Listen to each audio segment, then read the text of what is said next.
So good evening, everyone. Welcome to this seminar by Dr. Girish Bahal. So Girish is a senior lecturer in economics at the University of Western Australia Business School. His research interests are in the areas of labor economics, macroeconomics, and network economics. He's very well published. He's published at the top tier journals, including Journal of Development Economics, American Journal of Agricultural Economics, among others. So today we will be discussing his research paper titled The Effect of Supply-Based Diversification on the Propagation of Shocks. So over to you, Girish. As I just mentioned, you can take about 50 minutes to present your work, and you can ask clarificatory questions or detailed questions in between as well. Thanks, Bharti. Thanks for having me here for the talk. As Bharti just introduced, I'll be talking about the benefits of supply-based diversity on the propagation of stocks. And this is joint work with Dr. Jenkins and David Lenzo, both brilliant PhD students of mine. All right, so let's get into it. And by the way, questions on the note are perfect, so please feel free to ask questions. If you have any questions, we'll go back into the end. Okay. All right. On the mouse,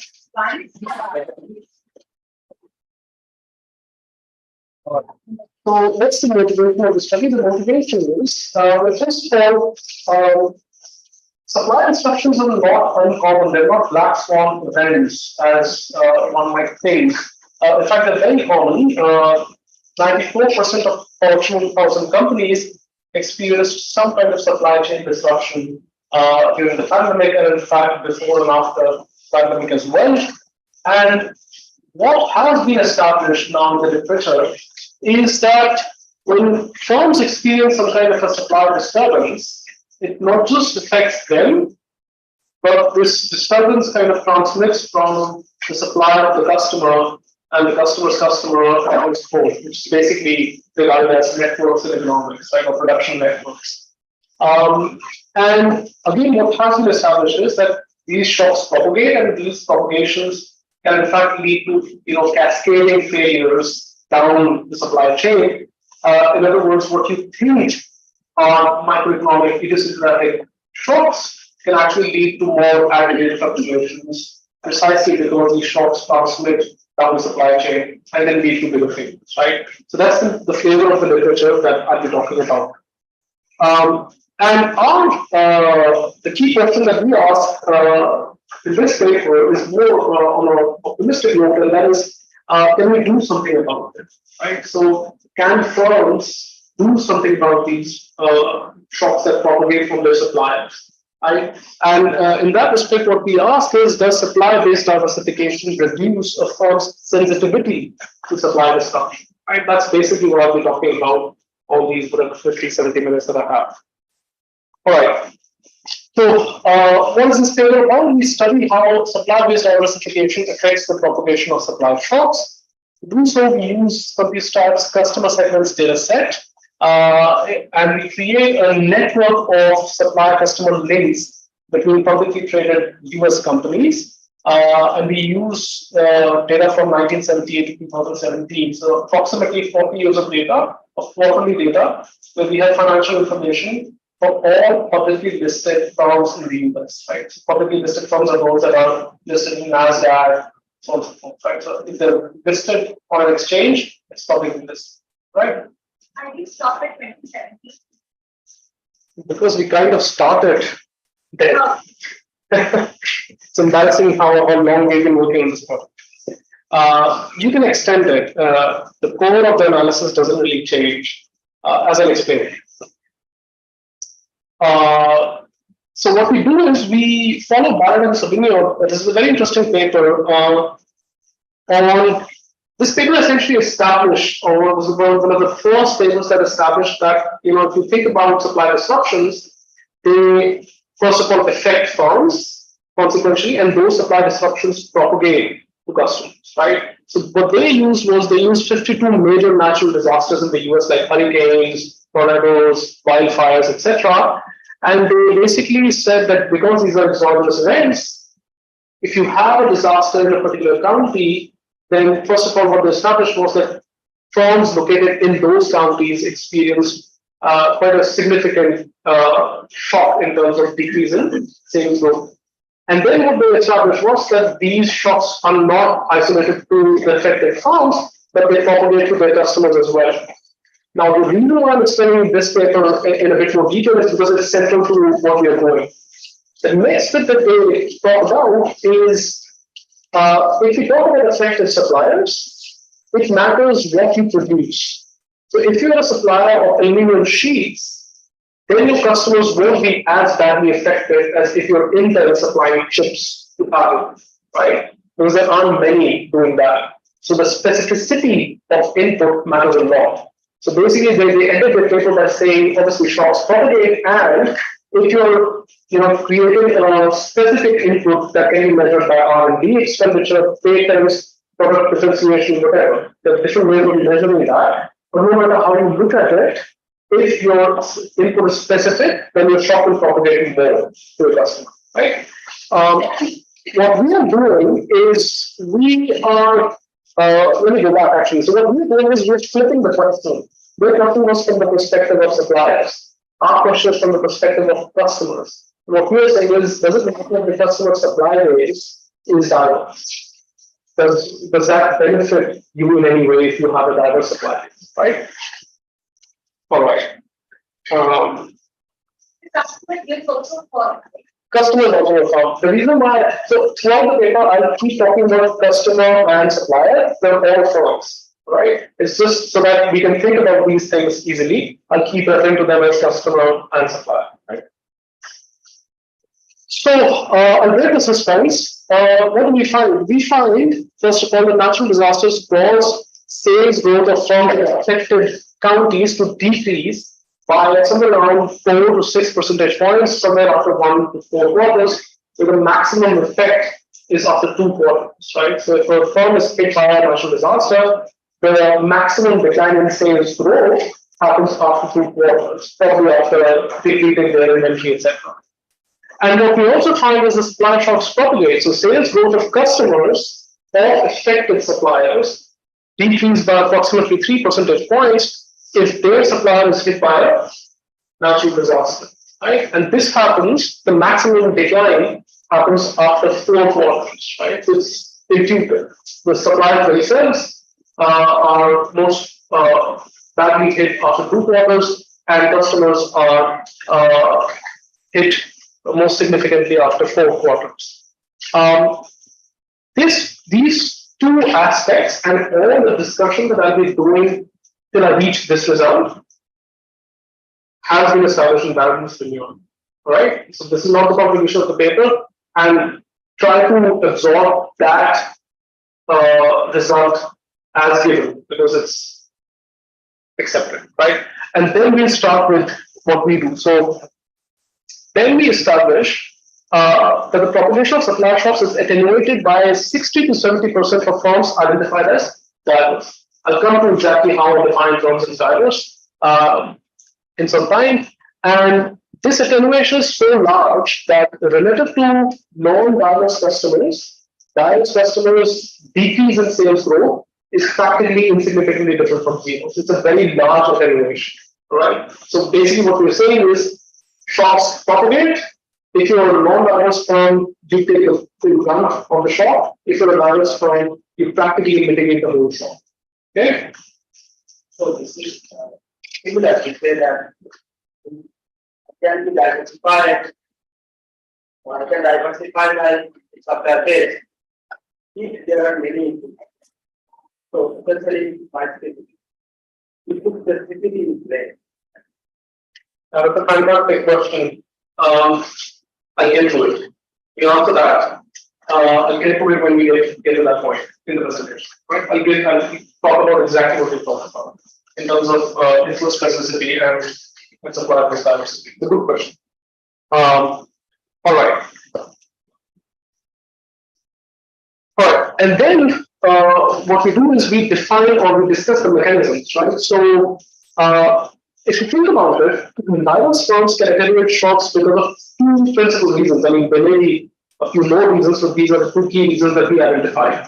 One is that, and both of them are valid reasons, by the way. Right? So the first reason is that if you're a diverse customer, if I'm a customer and I have a lot of suppliers, and one of them is hit by a shock, then a natural reason that I don't suffer that much is simply because a smaller proportion of my input supplies is hit by a shock, as opposed to if I'm a non-diverse customer, I only have one supplier, he or she is hit by a shock, then 100% of my input supplies are affected, right? So that's one valid mechanism. It's not an invalid mechanism. So that's a valid mechanism that a smaller proportion of total inputs are affected by supply shocks. Or the second is that diverse firms can easily substitute towards unaffected suppliers, precisely because they have more suppliers, right? And again, to break the suspense, if anyone is in a hurry, what we find is that diverse firms increase expenditure on inputs from unaffected suppliers by approximately 3 percentage points exactly after 4 quarters, which is when usually customers are most negatively affected by supply shock. Right? Have you defined the diverse firms which are buying from different suppliers who are also probably not located in the same case because the shock might be in nature or not training in the job? Yeah, so I'm not talking about how I'm defining diverse firms. I will. All right. So, what's the macroeconomic effect? So, after establishing everything at the micro level, then we get to the macroeconomic aspect. I won't have time to go through the theory of the general equilibrium model. I'll give you the essence of it. Right? So, the essence is as follows. What we use is a general production networks model, something similar to Asimov et al. And Bahal and Farhi. And what we basically establish is that diverse firms have a higher elasticity of substitution between intermediate inputs, which is very intuitive, especially when you look at the reduced form results and then at the mechanism, which is diverse firms are able to substitute between inputs more easily because the multi-source inputs relative to firms that do not have a diverse supply base. And what we so this is basically gross substitutability for diverse firms. Think of this as a CES production function where theta is greater than 1. In fact, it's much greater than 1. And for non-diverse firms, we find the elasticity of substitution to be close to 1, insignificantly different from 1, which basically goes to say that non-diverse firms can be thought of as having Bob-Douglas kind of production function, right? And then what we do is we use these elasticity estimates to quantify the macroeconomic effect of supply-based diversification. So let me explain the intuition of the theory there. The intuition is as follows. There's a group of non-diverse firms in the economy, and there's a group of diverse firms in the economy, right? And all of them experience supply shocks at some point in time.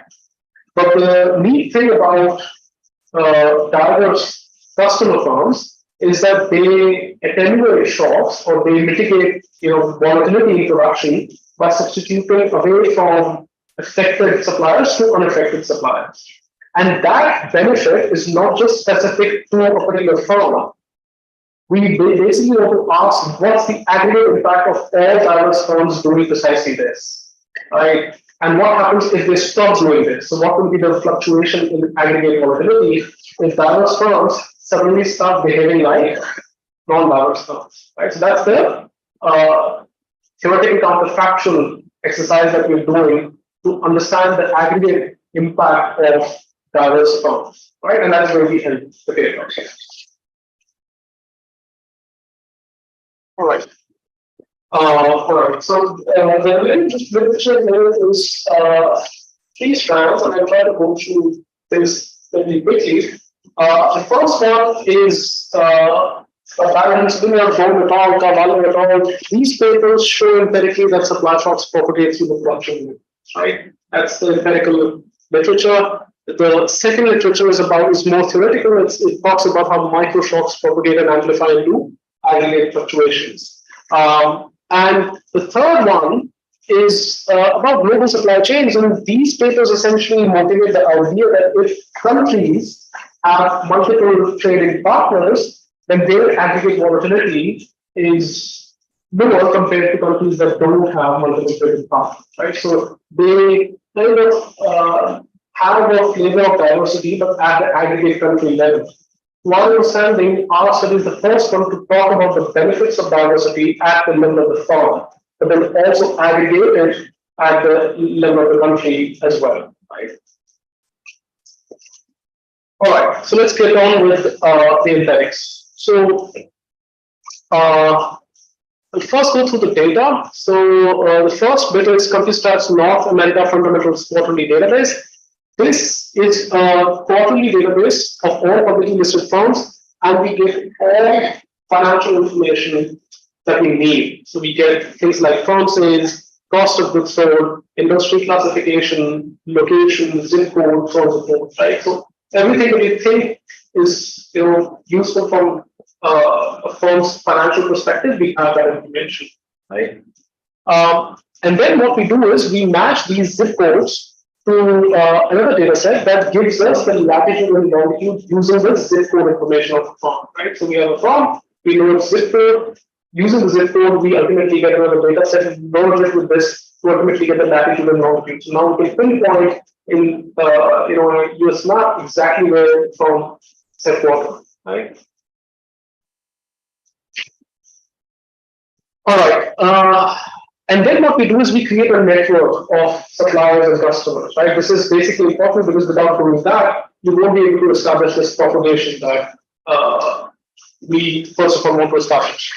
So what we use is this Financial Accounting Standard 131, which mandates that all public firms are supposed to report their major customers, and major customers are loosely defined as having basically if more than 10% of your gross sales go to one customer, you're supposed to declare that customer, right? And this is a different data set. This is not the CompuStat data set. This is the customer segments data set. And what we have information on supplier ID, customer name, which is a text string, sales to each customer, and date when the relationship is reported. So I observe when a relationship is there between two firms. I know how long it exists. I also know when it ends. Right?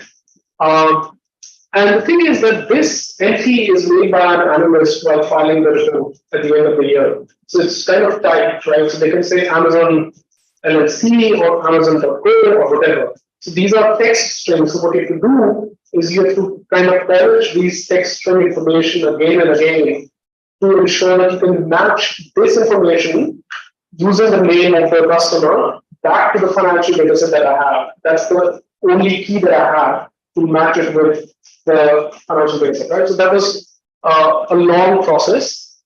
We do that, and ultimately what we are left with is 26,000 unique supply customer pairs across 360,000 supply customer pair quarters, right? Think of it as customer one linked with supplier one, and I have the information on whether they exist in a particular quarter or a particular year, and I have 360,000 such observations, right?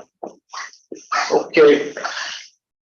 So this is some graphical representation of the data that we have thus created. The graphs up above basically are just showing you the network of customers and suppliers in 1978 to 2017. In red, you see the suppliers, blue are customers, and green are basically noted as both suppliers and customers. Because remember, a firm can be both a supplier and a customer, right? For intermediate inputs. And one thing that's immediately obvious is that the production network is far more dense in 2017 than it is in 1978. This is a graphical representation of the same network, but what it clearly demonstrates very nicely is that it's a very nice apparatus to test this kind of a question, right? Because you can have a disaster at the West Coast, and what you're really testing is how the customer, which is somewhere in the East Coast, is affected. So it's a very nice natural experiment, because a hurricane here cannot affect a firm right at the other end of the continent simply because anything but basically the supply chain relationship. Right? That's the idea here. So I really like the graphical representation geographically. You have customers and suppliers at the tail end of the country, and you can really extract the propagation effects neatly. All right. Then we get to natural disasters data. So we use two data sets. One data set gives us disaster start date, event date, event name is something like Katrina, Hurricane Katrina, or something like that. And it gives us total estimated damage. This data set is at the level of the state, and that's not useful because we need information at the level of the county. Because you can have a hurricane, but that hurricane may not affect all counties in a state.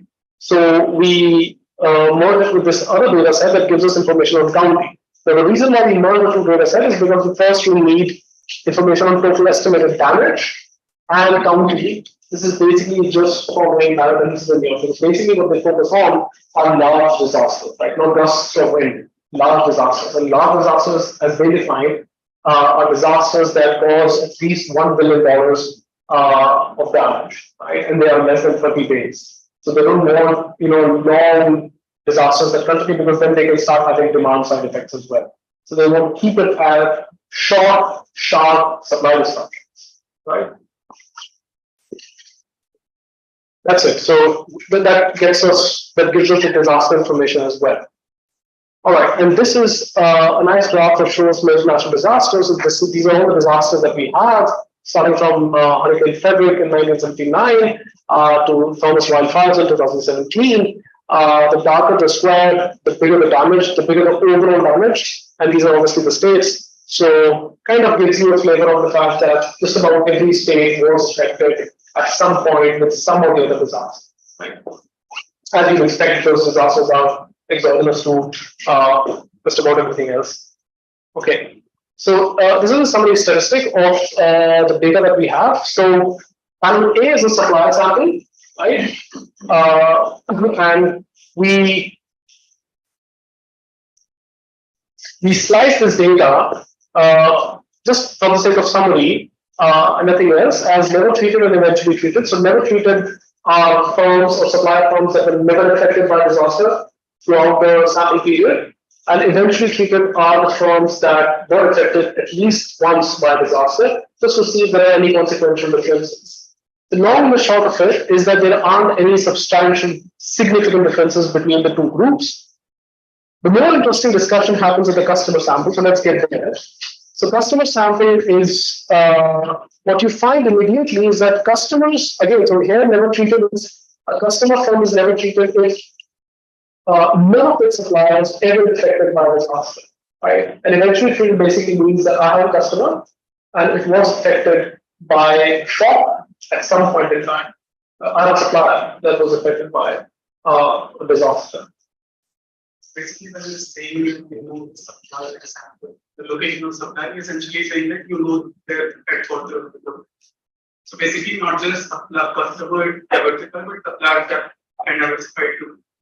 Yeah, a firm can be both a supplier and a customer.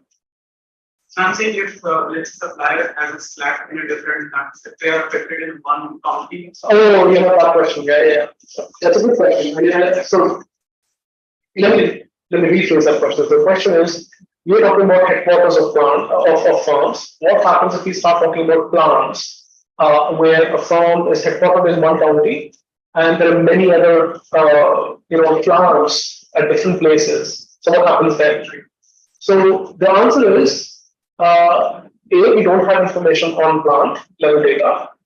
B, it doesn't really matter a lot, especially for our analysis, because think of it. What is really happening is that a measurement error of this sort will bias our results against finding a new effect. Because what is really happening is that there are some units that are actually being treated that you're missing out, that you are assigning a control. They're in the control group, while they actually should be in the treatment group. So what is happening here is that your effects that you're finding in terms of propagation or the effect of disaster itself will be conservative estimates, right? And to prove that, what we do is we talk about we define diverse customers randomly. Nothing to do with the way I'm going to define them. We just define them randomly, right? Any random set of forms are taken as diverse, and what we show is that there is no effect at all of diversity. So that kind of proves that as you increase measurement error, you basically bias the estimate towards zero. right? So whatever I'm talking about right now is a conservative estimate. The actual benefit of diversity might actually be more, but that's all right with me. Does that answer the question? And in fact, I'll get you. I'll get you. And in fact, this reasoning can be applied. We've thought of a lot of other objections as well, which might pop up. This reasoning essentially applies to a lot more applications and objections as well. But I'll answer them as and when they come. But this is central to the point that if there is some form of measurement error that is biasing our results against finding any benefit of diversity. Yes, starting to the same. So basically, so you can find anything in the data set that location of the headquarter and the operation of the channel that can be used, right? So is there any case that where the headquarter is at some places like New York or something, but the operation is only happening at some place? So the location what you are using, maybe you are living in the disaster, but is that so that headquarter area is not affected, but the plant area is affected. So we if you find any that kind of evidence in the data set, no, it is impacting. So the location is not basically. I understood the question. I understood the question. And again, it's not that we have to find that. I'm sure that's happening. I'm sure that that is happening, right? But what I'm saying is that doesn't matter. Because what's happening when you miss out on this is that you're missing out on some of the actually treated units and you're assigning them in the control group. And some of the control groups are actually expected as treated. So you're diluting the effect. Think about it. You're diluting the effect. So whatever I'm going to show you is an underestimate. It's a conservative estimate of the benefits of diversity, or also of the impact of the shock. So the impact of the shock may actually also be more, and the benefits may also be more. Because this sort of measurement error is basically confounding some treated over control and fake control is treated. And that's basically a goal away finding any effect is basically what I'm saying. And you show that. That if you use measurement error, result is zero.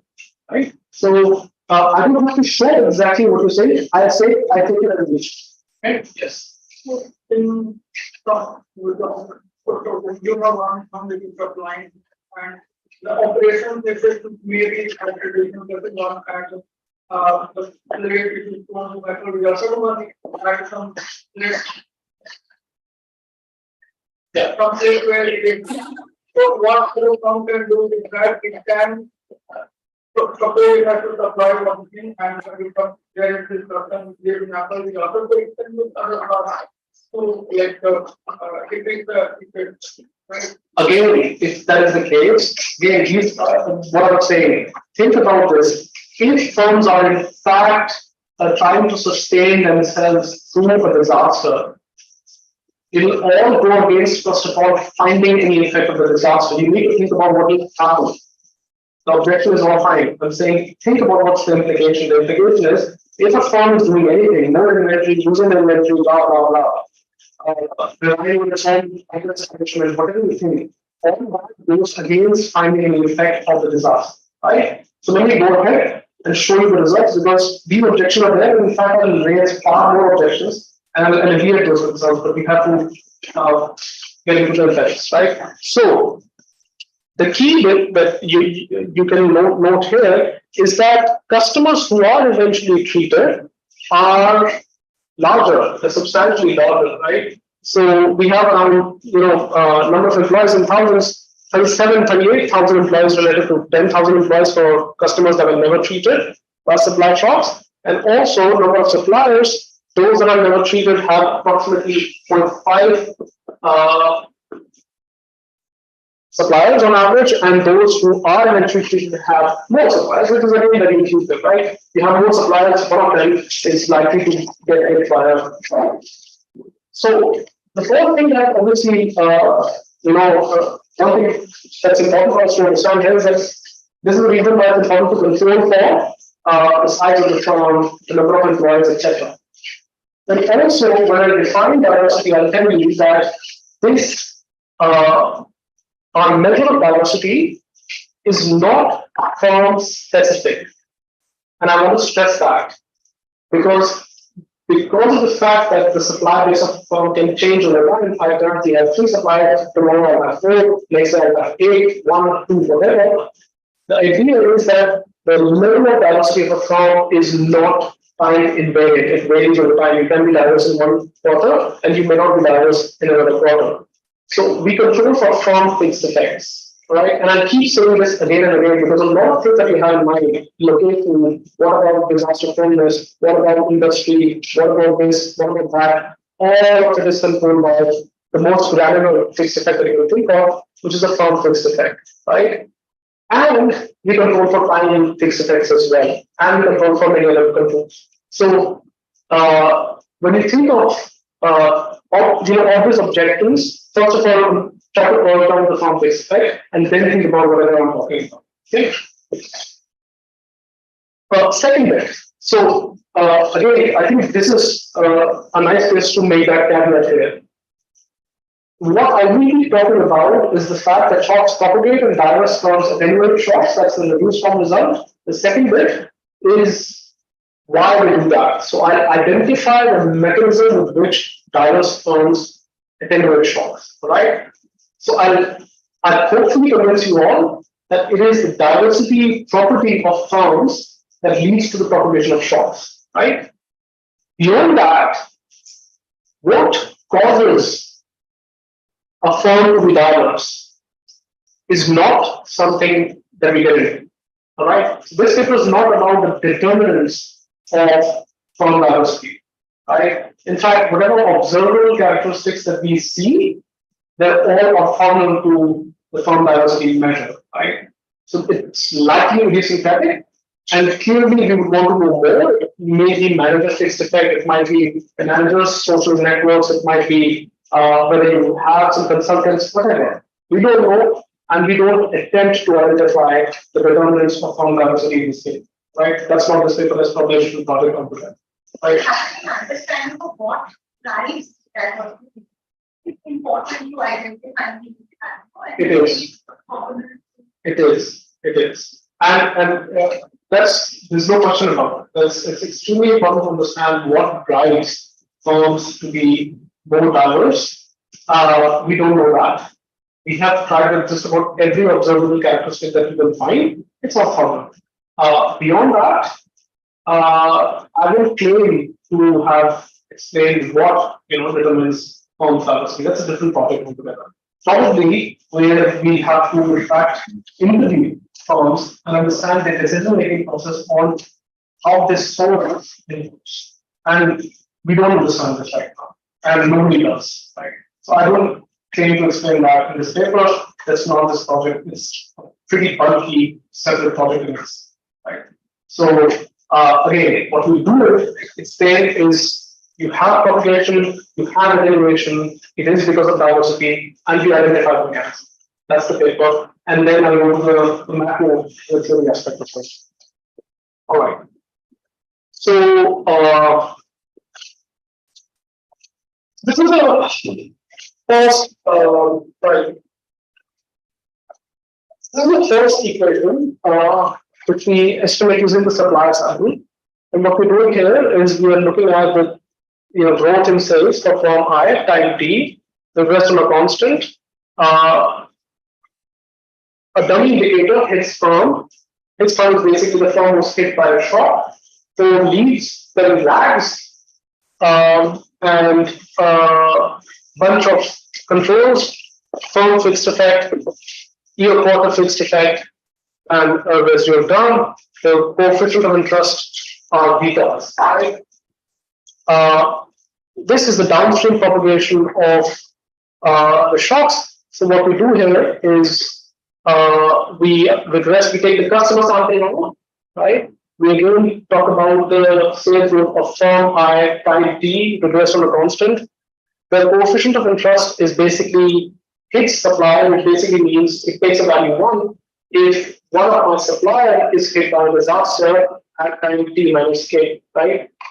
But also we control for the fact that the firm itself can be hit by a natural disaster. So we purge that effect out, right? And we do this despite the fact that to avoid these kind of situations where both supplier and customer are affected by shock, we don't consider customer pairs that are within 300 kilometer radius, right?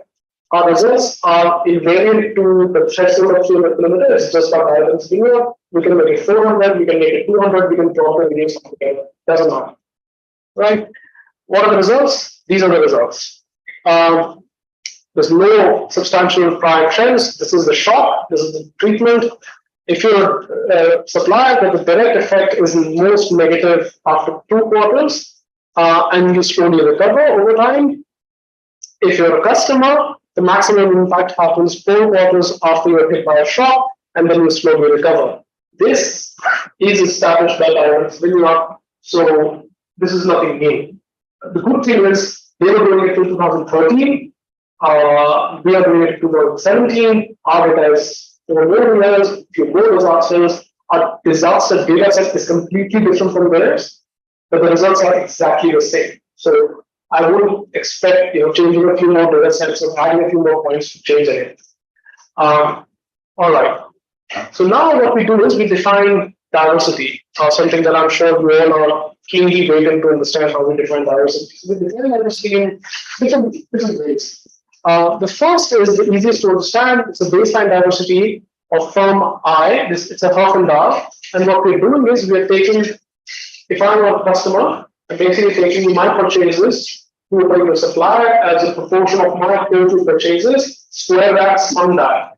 If it's 1, I'm concentrated towards just one supplier. If it's close to 0, I'm more diverse, right?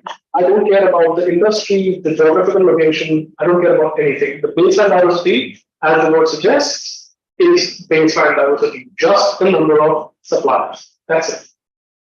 Second is geographical diversity that Arthur was talking about, and because that's immediately that thing comes to mind. So geographical diversity is defined very similar to baseline diversity, except now the Mercantile is constructed based on the total inputs I purchase as a proportion of my total input purchases from a particular state, right? So it's possible that I'm only having 10 suppliers from Idaho, but if I'm just having those 10 from Idaho and from nowhere else, then I'm not geographically diverse, right? Because I'm just getting all my inputs from one state.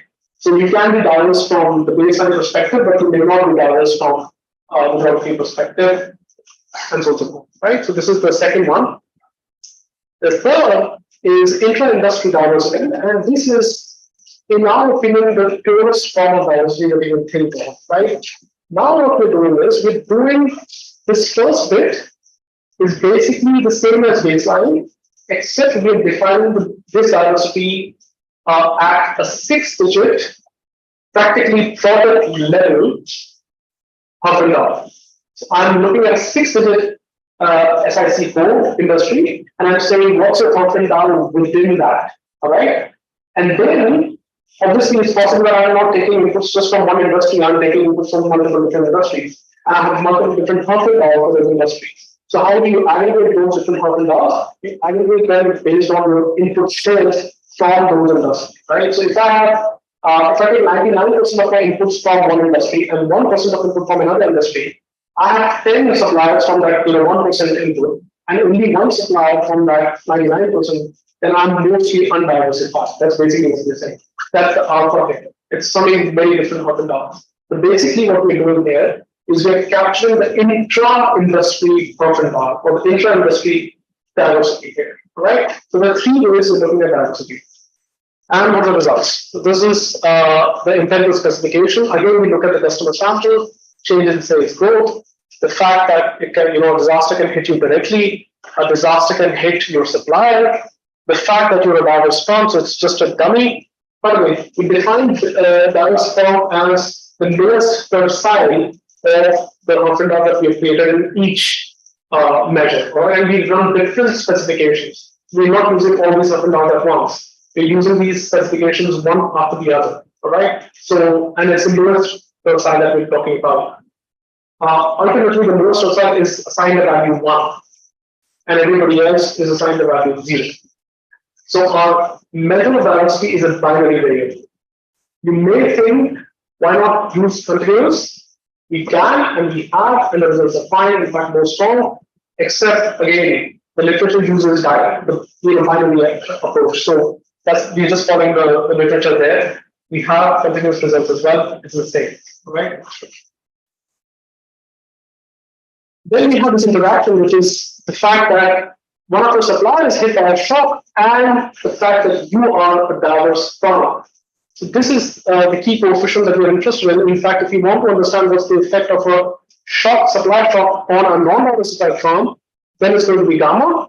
And if you want to understand the effect of a diversified firm which is hit by a supply shock, it's going to be gamma plus kappa, right? All right, so this is the money table. So 6 regressions in a sets of 3. So baseline, then geography, then industry half and downs, and ignore column 1, 3, and 5. Let's just focus on columns 2, 4, and 6. The control for firm fixed effects, year quarter fixed effects, age and number of employees controls, number of suppliers controls, size and return on assets interacted by client trends. It's close to a few thousand controls that we have, right? And we have added a few more thousand controls. It doesn't really change the results, precisely because the treatment is exogenous. So what's the result? The result is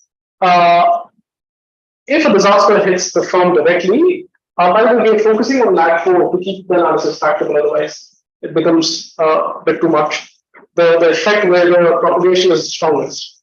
So disaster hits firm at T minus 4, the effect is negative and significant, but not so much, simply because direct effect is actually recording back by lag 4. You remember the maximum effect happened at lag 2. Disaster hits one supplier, again, the decreases by somewhere between 4 to 4.5 percentage points. Again, similar to what we found in the figure. And what happens if a disaster hits one of the diverse firm supplier? Then the attenuator is basically somewhere between 60 to 70% of the effect that would happen if you're non-diverse. So you basically add the two, and the result is essentially insignificant for diverse firms, right? And this is basically the parallel trends assumption, because ultimately they can be a lot of things that you can think about. You don't have a percent sending back, or they can be different in that respect, or something else. But that's immaterial to our question, because ultimately what we want to understand is, do parallel trends exist? Because at the core of it, it's a different dish, right? So at the core of it, because it's a different dish, what we really want to understand is, are the trends for diverse and non-diverse trends as identified in our framework, are they parallel before the treatment, and what happens to them after the treatment?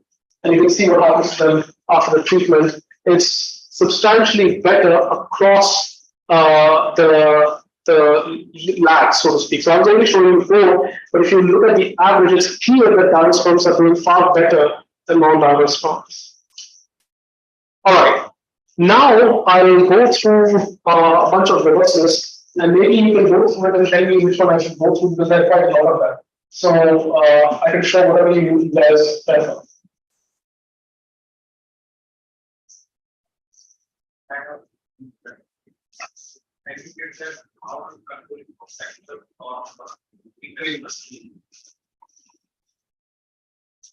That shock or natural disaster can affect the industry or maybe that non-fashion sector. Those still forms are from all the sectors. Yeah, so 2 points, 2 quick points that I hope should be enough. One, disasters are common to everything. Disasters are not, endogenous to sectors, right? That's the whole idea of choosing disasters as shocks. Second, again, remember that we are controlling for the firm fixed effect. So adding industry fixed effect, I mean, we can add industry fixed effect, but it's redundant because we control for firm fixed effects. So whatever things that you think about industry are controlled for, and then in fact controlled for far more level of new aggregation, which is it's not just impact. It's a pretty so to speak benign assumption, because we're talking about natural disasters, right? So it's difficult to convince the reader that typhoons will affect one industry more than they will affect some other industry. Because the reason I asked that you are taking a damage in the money comes, right? For an industry, it can be different than the industry. So overall, the impact aggregated is different, and if I happens that how it impacts the manufacturing. And there also the lag effect will be minus or minus. My question is that is it different from different industry? Yeah, see, I think we've seen this question before, but I don't think that centers to this problem. Right? You can explore those effects, but they're of second order to some extent. And also, they have been explored previously by parents of India. And they don't, that's not the core of the question. The core of the question is are shocks propagating? And what you're doing is you're purging out the complex effects. So you're purging out a lot of things together with that. So if there are some industry effects, they are being purged out of that as well. Now your question is, are there some heterogeneous set of effects that you're missing out on? Possibly, but I want to purge all those things out precisely because I want to identify the question neatly. Right? So at the expense of missing out on some interesting heterogeneity analysis, I'd rather purge all that out and give you the impact of the population, impact of diversity on population. That's it. Right? Because otherwise, the criticism can be that your results are being confounded by blah, blah, blah, blah, blah. See what I'm saying? Now, your point, in fact, there's one more interesting robustness. So I'll try to go some of all of them. One most interesting one is diversity independent of the disasters? Because what you can think of is, are firms enormously choosing to be having a more diverse supply base? Because if they are, then it may not be actually having a balanced supply base, but some other firm characteristics that are responsible for the valuation of the shock.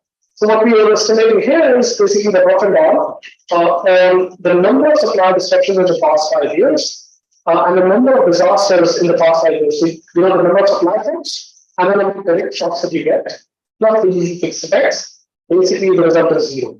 So your up and down is not sensitive to the number of direct shocks that you get, or the number of indirect shocks that you get. Also not enormously reacting to disasters. So I have one question. Yes. Are firms diversifying into the institutions which are less prone to disasters? Yeah, that's the second figure that I was about to show you.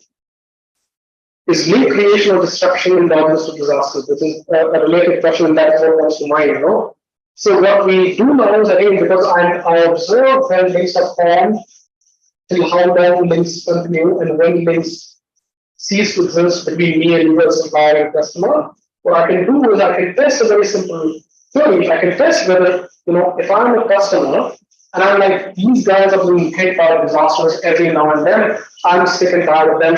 I'm going to someone in the Midwest who's not affected by any disaster. So basically, keep my life simple. That's one thing that we test, which is the first equation. The number of new links created in county at time T regress on the number of disasters that county has experienced in the past 5 years, plus the usual controls. You don't find any effect. Second, is it's possible that again I set up a link, right? So I already have a supplier, and that supplier is being affected by disasters every now and then. So I say goodbye, right? That is basically link destruction, right? So there, the second regression is all the number of all links destroyed from firms based in the county P. Again, regressed on the number of disasters in that county in the past 5 years. Again, the result is insignificant once you control for all the results. So that kind of shows that firms are not, the idea of disasters is not predominant when firms are deciding who their suppliers supposed to be. The other aspects, costs, probably how good their products are, probably, but not disasters, right? Yes. Disaster divided according to the type of disaster. So, for example, folks cannot like to break their relation with the with other folks because maybe that's good for transportation, but also it's for disasters like cyclone. So what should I do with that? Maybe the disasters like cyclone would be like the firm would not break their relation. But the other kind of disasters that are affecting firms which are out of this. I mean, this again goes back to some form of heterogeneity analysis with disasters. Yeah, we can do that. Again, see, this is already done in what islands in and they're not exploring heterogeneity of disasters by typhoons and tornadoes and hurricanes and wildfires. They're not doing that. Also, because if you start doing that, you start cutting your sample quite significantly. Right? We need to understand that there's a compulsion there. You can't meaningfully identify the effect. So take all these as averages. All right. Sure, some of the disasters will have a little more impact, some of the disasters will have a little less impact. But I'm talking about the average here. Again, because my objective is not to characterize the effect of disasters or different effects of disasters at the firm level. That's not the question here. The question here is, can you mitigate supply shocks? And is your property of being diverse from supply-based perspective help? So the reason why we're talking about disasters here is because they're exogenous. But you can in general think about anything. Right? Supply shock can be anything. And the result and the topic that I'm talking about basically talks to any supply shock that you're talking about. Any supply chain disruption that you talk about, that you can think of is relevant here. So that's the reason why perhaps we're not really that focused on heterogeneity analysis there. We can do that, sure, but that's not the core objective. Right? I just wondering one thing. We have to understand the population of shocks. If we will just need to understand the population of shocks, then we will shocks. But the shocks of some virus, which does not make much of a difference in my population. I think we know that. I will not be interested in it is always used in the soft matter and that can be indicated and your identification the diversity is falls to absorb the shocks or the other shocks. Now these shocks actually matter for me. Then I should be interested in evaluating my strategies to absorb these shocks better. And I know that diversity helps. I should have been thinking about that, right? Because we have a long pool of data. If you have a data for like 10 years data, maybe perhaps I will not be figure out whether to be meetings. So the magnitude of quantum of loss we get in the shocks, perhaps is important also to think and student the shock. So the quantum of shock is very significant. The decrease that we are talking about here is 6 percentage points decrease accounts for approximately 33% of the average sales growth for suppliers average. The decrease by customer sample of 3 percentage points also is approximately 30% of their average sales growth. So the decrease that happens because of direct and propagation effects are very substantial, right? So how this concept adapting to this shock? Yes, that's a good question. And that's basically what I showed you in the first two tables. That are firms adapting to disasters? Are they choosing suppliers based on that? Are they ending their relationships based on that? Is a husband, so to speak, changing because of disasters? They're not. So what this basically shows is that if you're a manager of a firm and you are wanting to source tires and aluminum sheets and paint and engines for your, I don't know, Tesla, disasters are not at the top of the list. When they clearly affect your production, and the effect is quite substantial, it is temporary, but it is substantial, that is not what managers are concerned about. Again, what really causes firms to be diverse, and this question keeps snagging at me, is something that we're not explaining in this project. I would love to understand that, like generally, there is a fantastic question. Why do some firms choose to multi-source inputs and why do some firms don't? It's something that I don't have an answer to. And I'd love to know that. But clearly disasters firms are not responsive to that. So there are clearly other factors that decide why firms choose to be diverse and why they don't. And this paper is not talking about that.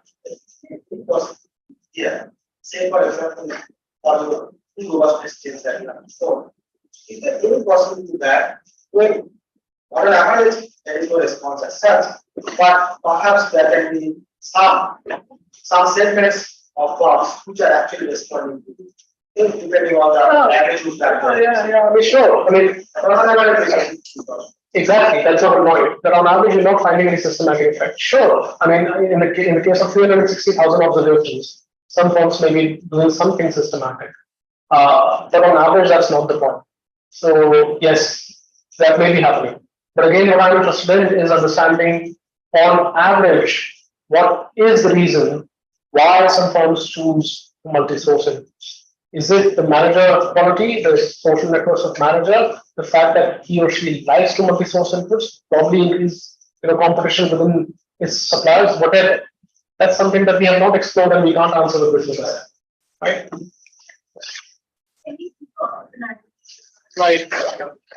So these are the technology results, which basically what we're doing here is we are addressing the diversity indicator on number of employees, inventory, research and development expenses, administration expenditure, plant and equipment expenditure.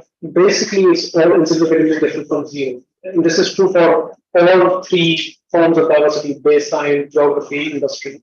So I would love to know exactly what's going on in terms of what drives diversity. But after you figure out the things that we are purging out to make our inference, it's basically following to everything that we look at. Okay. The next bit that I want to discuss is this very interesting question that was raised earlier: is diversity correlated with input specificity? So I'll explain the background first. So remember I was discussing about input specificity is totally about R170, right? So there it said that if you are more input specific, then your shop propagates more to your customer if you're in their shop. So a very valid objection can be that the innovation that you see that a diverse customer is having is not because that customer is diverse, it is rather because that customer is having non-specific suppliers, right? So basically, I can be a diverse customer if my inputs are apples and oranges.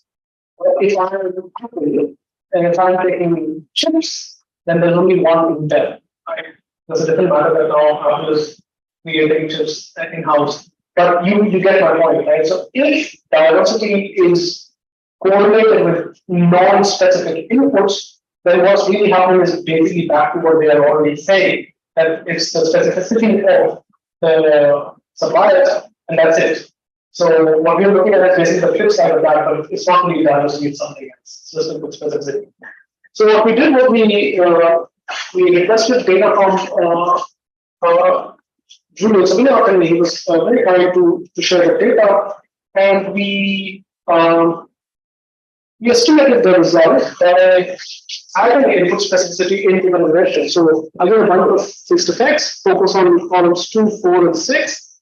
And we have a lot of fixed effects here. So equal fixed effects, found fixed effects, specific supplier, diverse firm. By the way, I forgot to mention, being diverse firm itself has no implication on sales growth.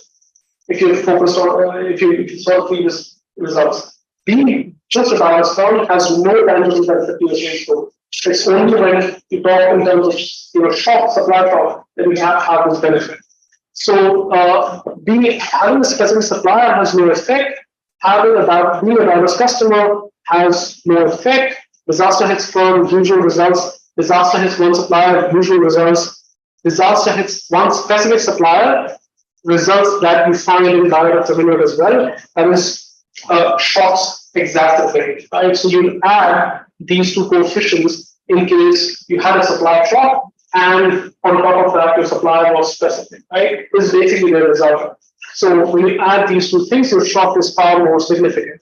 And notwithstanding, controlling for the strength input specificity, the results of the customer diversity stand, right? So if you have a supply shock and you are a diverse customer, you still practically eliminate all the results.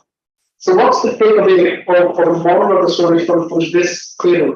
The moral of the story is that input specificity and customer diversity are both important determinants on the propagation of shocks.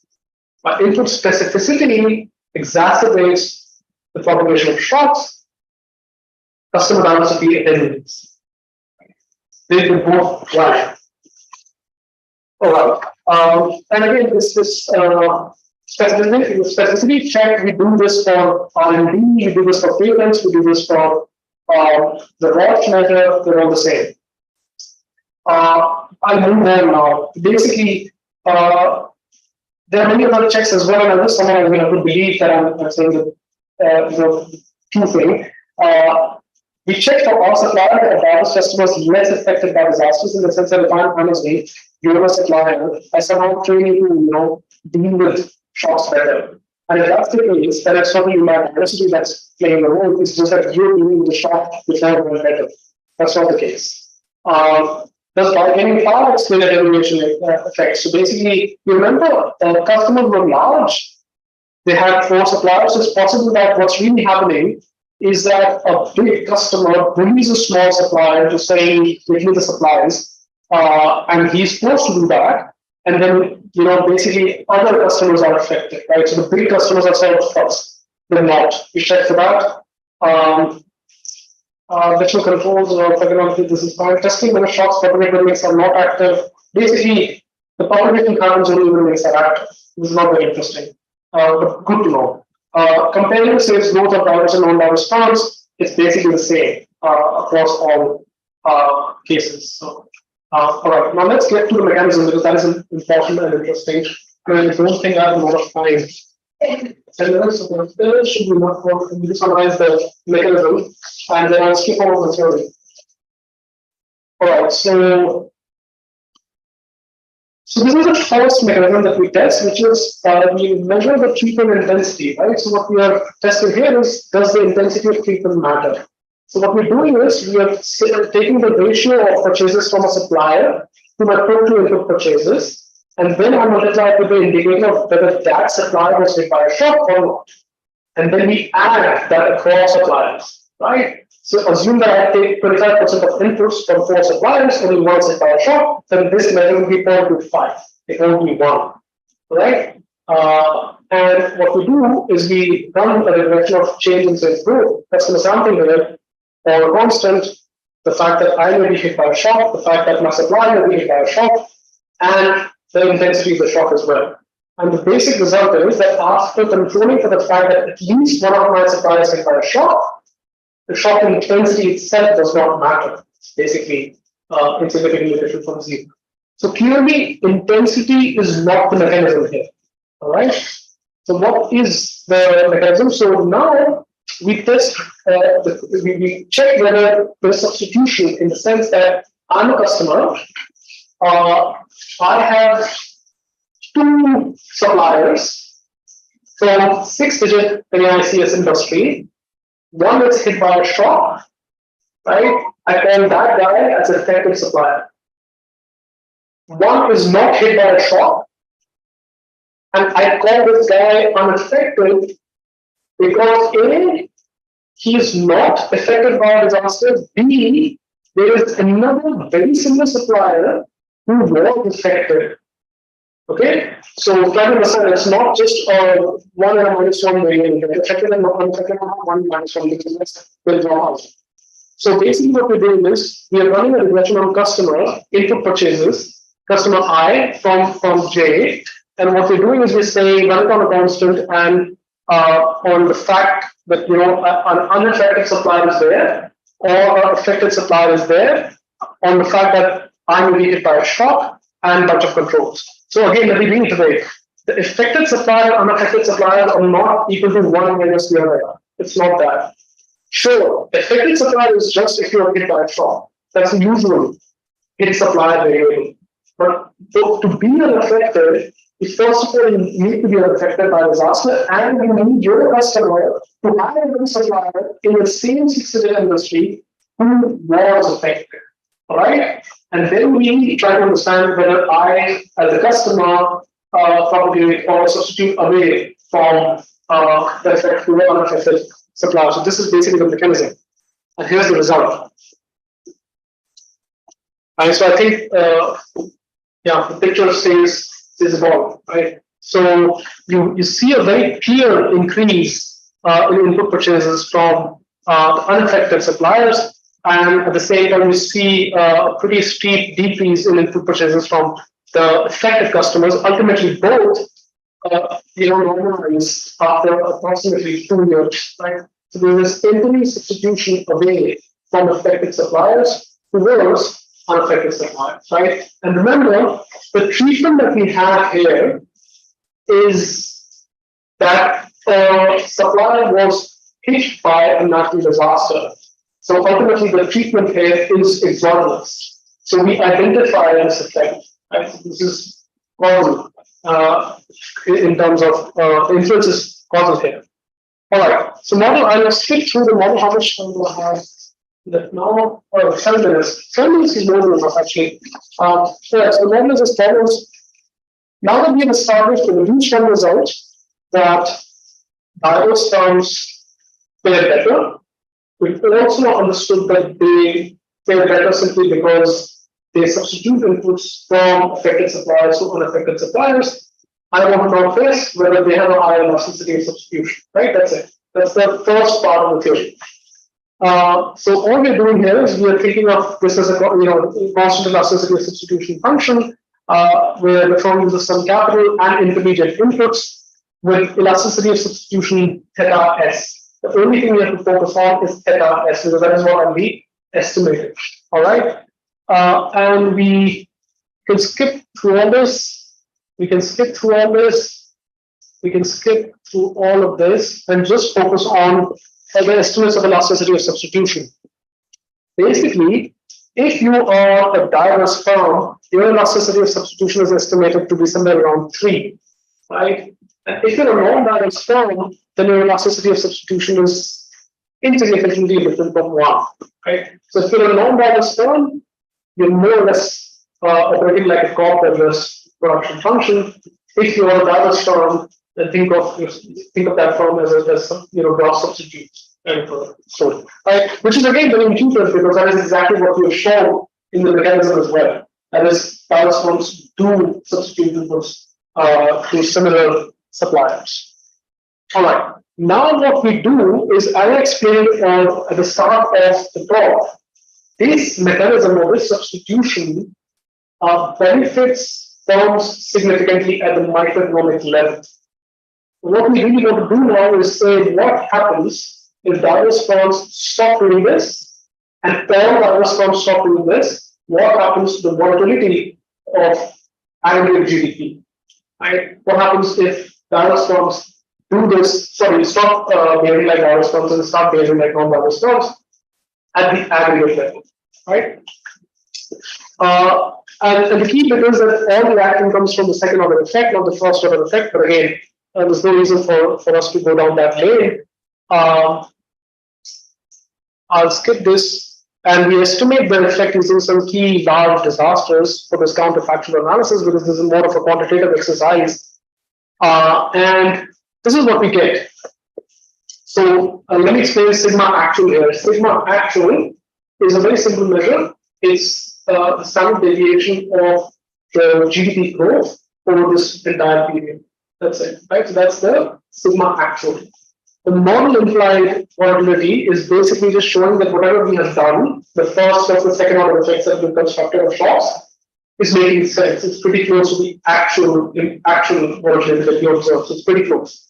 And then what happens if, so what we're doing here is we're removing the second order effect, and the second order effect only occurs because of the behavior by diverse firms. All right, so that's the, I won't go more deep into that. I'll just say that it's the L that you see here is just because of the diverse firms. And what happens when we remove that?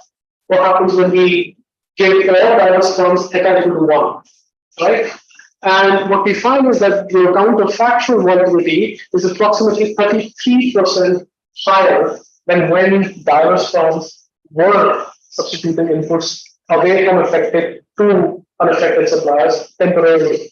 So the point is that this temporary substitution away from affected to unaffected suppliers, A, is very consequential for firms themselves. They practically insulate themselves completely.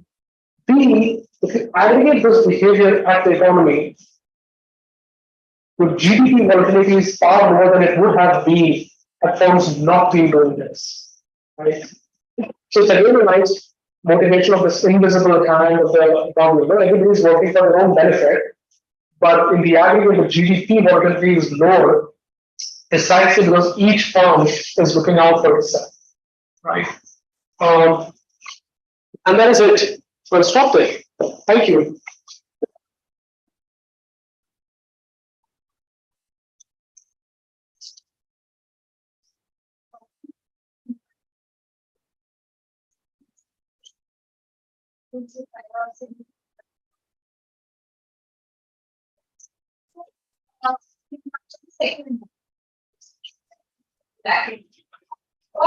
What big firms typically they are not diverse. So diversification has an inherent advantage that is are creativity in the shop that you started. That could be some firms are not diversified. So it's not being after because they don't know what to do with the levels, the low getting impact. Oh, yes. Actually, we did that in the first iteration of the paper. That's a good point. So what we did was we did the whole exercise and we estimated the change in GDP between what the actual observers and what the GDP in general would be if Dallas firms were not behaving like Dallas firms. What's the level effect of the volatility? And the level effect was basically a loss of $1.7 trillion. So the loss is that there. Yeah.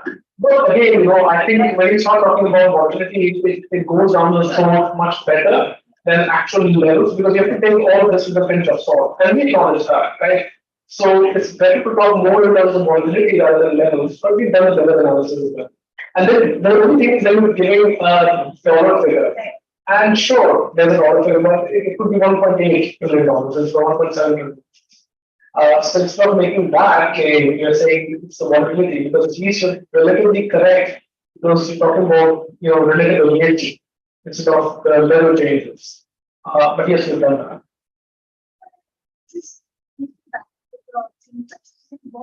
Driving this type of and also in terms of empirics, you have that as one of your independent variables. The variable of interest in your impression is actually the interaction between diversification and shock. In that sense, I understand that you have a number of estimates even after that your trust is significant. And what states that diversification? I understand it's an important question, sort of separate to your analysis, Right. but also important to your analysis because you have that as a major independent diversification points. So I think that it's a problem that we have solved partially, but it cannot be solved completely in this paper itself. The key aspect of the paper that I see is that there is a very consequential effect of this property that was earlier not acknowledged or understood, that we have now analyzed and established. So the first thing is obviously that we can exploit this information, right? We can continue asking why these firms choose to be diverse and why some firms are not diverse. Because the reality is that once you control for all these things and you see what the correlation is with any other firm characteristic, it's pretty disinteresting. So again, if the theory is actually true that firm diversity happens because of manager fixed effects. I'm a manager, I have a lot of contacts, I have multi-source inputs, I now move to IBM from American Express, I apply the same aspect there. And somebody who comes in my place is only single sourcing because he just has one best friend. Right? If that's the case, it is actually representative to whatever we're talking about there. But the thing is, this information can help firms systematically take advantage of the fact that you can in fact isolate and insulate yourself from firms. So I totally agree that what we find here and the idea that this diversity actually is beneficial to this extent, first of all, sheds the light on the fact that this property should probably be more exploited, should be systematically incorporated. The second being that we don't understand what actually goes behind the decision making process, which might be very reasonable, right? And we won't be able to understand that we just found out, even found out financial information, which is a lot of information, right? And you don't come across this information. But actually, even that's not enough. What you really need to know, or what you really need to do, is you need to go to firms and you need to ask them how are you sourcing inputs, right? And that's what I would genuinely want to know, right? It's a fantastic question because that also highlights exactly the nature of the decision-making process with which a firm identifies. Because this is clear, the costs are far outweigh the benefits. So what's exactly happening here? Something that I don't know, except the fact that this finding can be exploited systematically. That's it.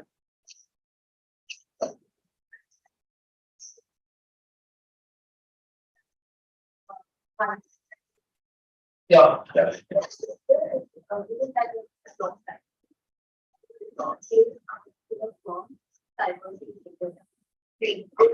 More time. Can I have some measure of bandwidth of diversity, which tells me that okay, level of diversity that the forms will be, we wish the forms will be able to admit the loss in change. Can I have a measure of maybe not in the effects that Well, what she's saying is that a bandwidth. So it should not often be close to 0.3. It should not often be close to 0.4. that okay, choose to diversify beyond this level, it will help them attenuate losses from any short. So basically what we do when we're talking about film question, when we do the continuous Hoffenbach story, the way we interpret our results is basically through one standard deviation change in Hoffenbach. Right? And one standard deviation change in Hoffenbach leads to whatever 1-2 percentage points of attenuation, whatever, right? But again, that's an average measure, right? So you can again go into the nitty-gritties of exactly whether that effect is the same if you're already one standard deviation above or below. You're not getting into that. Again, probably because the baseline is an indicator. So we checked for continuous up and down simply because we were worried that are we missing out on some forms that are actually diverse, but they just miss out on being characterized as diverse, right? Because we are talking about the stress side. So it's possible that something that was 0.3 in how so it's not in balance, it's something that was 0.1 was not. So because of that concern, you know, like, okay, so let's look at continuous formula, and the results are stronger the better, right? The reason why I'm not saying those stronger than the results is because the literature is looking at dummy rate. I'm showing the same result in the same manner in which the literature understands and accepts. But you can look at the heterogeneous effects at what happens. Where exactly which level of diversity you have. You can start doing that. I mean, so at the core of it is that maybe this whole paper can be summarized by 5 slides, right? Shock matters, shock propagates, diverse firms attenuate shocks, they attenuate because they substitute inputs away from affected to unaffected suppliers, and that there is a macroeconomic effect. So the elasticity is high, and then a macroeconomic effect. 5 or 6 slides. This is now a 100-page paper already because of all this, the exercise and the robustness tests we are doing. We can add more, sure. But yeah.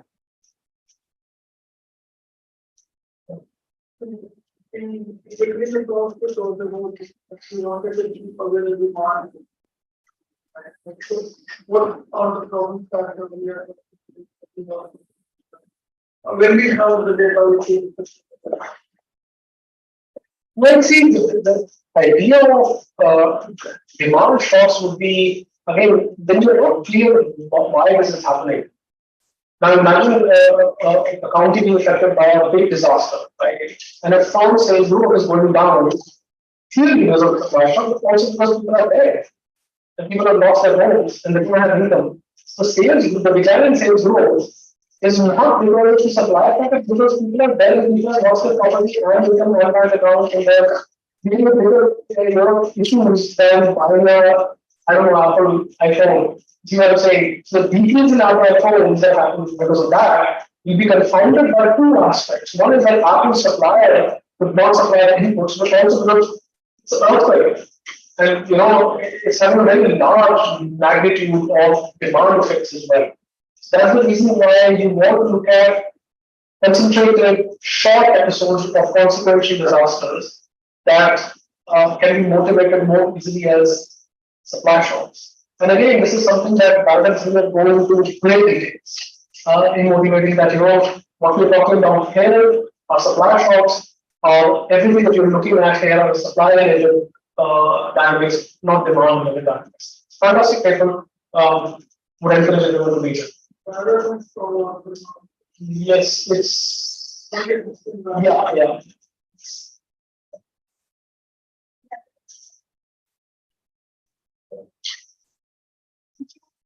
Thanks a lot.